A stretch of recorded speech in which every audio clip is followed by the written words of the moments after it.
이준석 전 국민의힘 대표의 성상납 의혹 사건을 수사한 경찰이 무고 혐의로 기소 의견으로 송치하기로 결론 내린 것으로 파악됐습니다. 이 전 대표가 성접대를 받았다는 걸 경찰이 사실상 인정한 셈이라 파장이 예상되고 있습니다. 자, 취재기 연결해서 알아보겠습니다. 강민경 기자.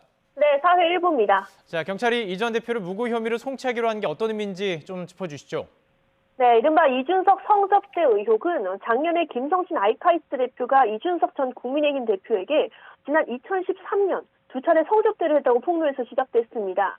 이 전 대표가 받은 혐의는 두 번의 성접대와 직접 연결된 성매매 처벌법 위반과 알선수재, 그리고 이 전 대표가 관련 의혹을 없애려고 시도했다는 증거인멸과 또 이 의혹을 알린 사람들을 허위로 고소했다는 무고 혐의 이렇게 4개였습니다. 경찰은 앞서 성매매 처벌법 위반 혐의에 대해서는 공소권이 없다고 판단했고요. 알선수재에 대해서는 증거 불충분으로 불송치 결정을 내렸습니다. 이제 두 가지 혐의가 남은 상황이었는데 경찰이 이 중에 무고 혐의에 대해서 오늘 기소 의견, 즉 혐의가 있다는 의견으로 검찰에 송치하기로 결론을 낸 겁니다. 무고죄는 다른 사람이 형사처분이나 징계처분을 받게 할 목적으로 허위사실을 신고했을 때 성립합니다.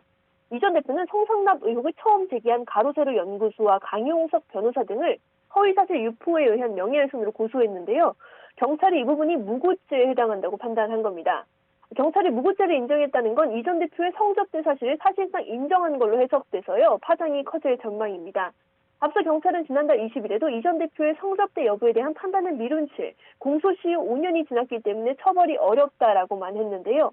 그런데 이번에 무고죄를 적용해서 검찰에 넘기기로 하면서 경찰이 성상납의 실체를 인정한 걸로 해석이 되고 있습니다. 경찰은 다만 이 전 대표가 김철근 당시 당대표 정무실장을 통해서 성상납의 증거를 인멸하려 했다는 이른바 증거인멸 교사 혐의에 대해서는 증거 부족으로 불송치하기로 했습니다.